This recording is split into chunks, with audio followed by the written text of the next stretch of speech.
Have you ever been to a place that's supposed to be all fun and thrills, but something about it just feels wrong? Like the laughter is too loud, the shadows are too dark, or the air itself is holding its breath? My name is Ethan, and last summer I went to Six Flags America in Maryland with my friends. We were looking for a good time, roller coasters, junk food, maybe a few scares at Fright Fest. But what we found was something else entirely. Something that still makes my skin crawl when I hear carnival music. This is my story, and trust me, you're not ready for what happened that night. It was late August, the kind of humid Maryland evening where the air sticks to your skin like damp cotton. My friends Jake, Mia, and Lauren and I had been planning this trip for weeks. Six Flags. America was only about an hour from our college in D.C., and with classes starting soon, we wanted one last summer hurrah. The park was in its Fright Fest season, with Halloween-themed decorations, scare actors, and haunted mazes. Jake, the adrenaline junkie, was hyped for the coasters, especially Superman, Ride of Steel. Mia was all about the spooky vibes, already planning to scream her way through every maze. Lauren and I were just along for the ride, happy to soak in the chaos. We got to the park around 4 p.m., just as the sun was starting to dip. The entrance was decked out in Fright Fest gear, fake cobwebs, flickering jack-o'-lanterns, and a massive sign that read, "Face Your Fears." The place was packed, families and teens weaving through the main plaza, the air thick with the smell of popcorn and fried dough. But something felt off from the start. Maybe it was the way the scare actor's eyes lingered a little too long, or how the music seemed to glitch, looping the same warped note. I brushed it off as Fright Fest doing its job. After all, they're supposed eyes to creep you out, right? We hit a few rides first. Batman. The ride was a blast, all twists and inversions, and Jake dragged us onto the Joker's Jinx, a launched coaster that left my stomach in my throat. By 7 p.m., the sky was turning purple, and Fright Fest was in full swing. Scare actors in ghoulish makeup roamed the paths, jumping out at passers-by. Mia loved it, shrieking every time a zombie lunged. But I noticed something weird. One scare actor dressed as a clown with a cracked porcelain mask kept showing up. He'd be across the plaza staring at us, then vanish into the crowd. 10 minutes later, there he was again, closer this time, his head tilted at an unnatural angle. "Yo, Ethan, you good?" Jake asked, snapping me out of it as we grabbed pretzels near the Gotham City area. "Yeah, just that clown guy's freaking me out," I said, scanning the crowd. Lauren laughed. "It's Fright Fest, dude. They're paid to be creepy." But it wasn't just the clown. The whole park felt alive in a way it shouldn't. The lights on the coasters flickered like they were struggling to stay on. The animatronics in the Looney Tunes area moved when no one was near them.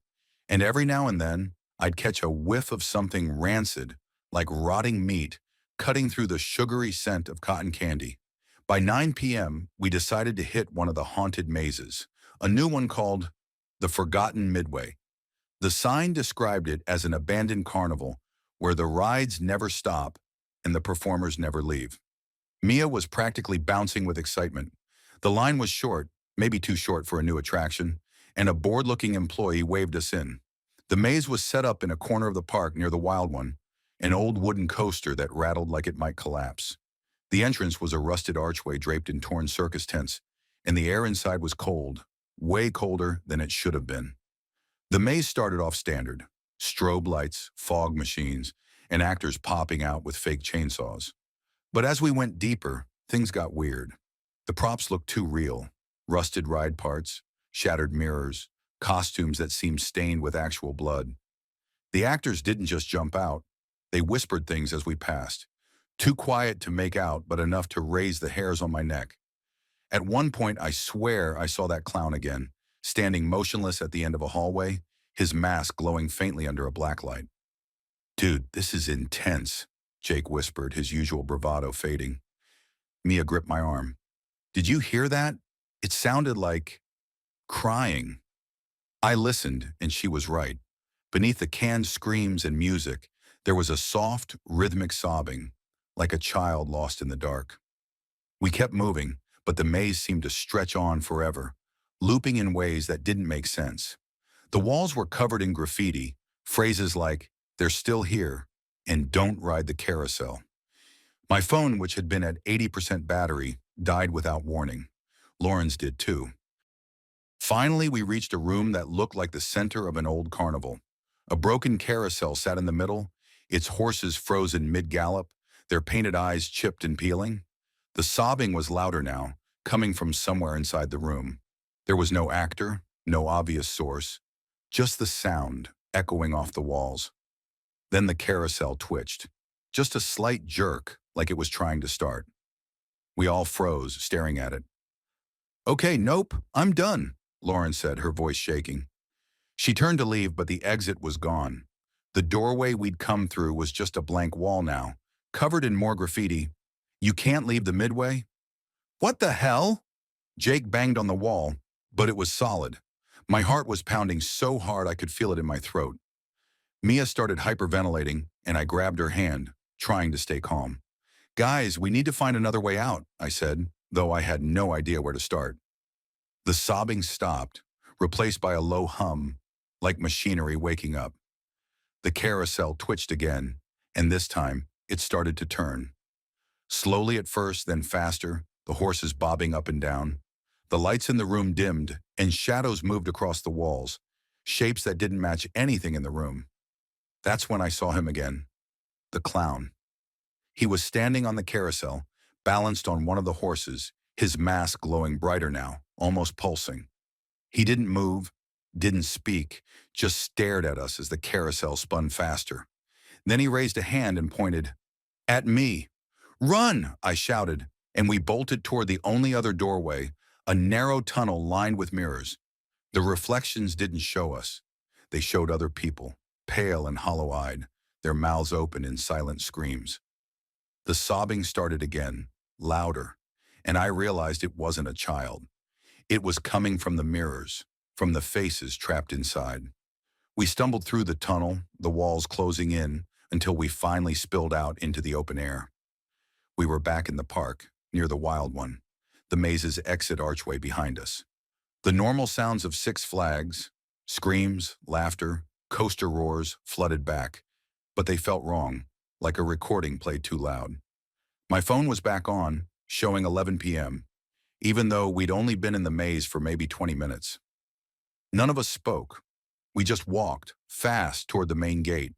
The park was still open, but it felt emptier now, the crowds thinner. The scare actors were gone, or maybe they'd never been there. As we passed the carousel in the Looney Tunes area, I noticed it was still running, even though no one was on it. One of the horses looked familiar.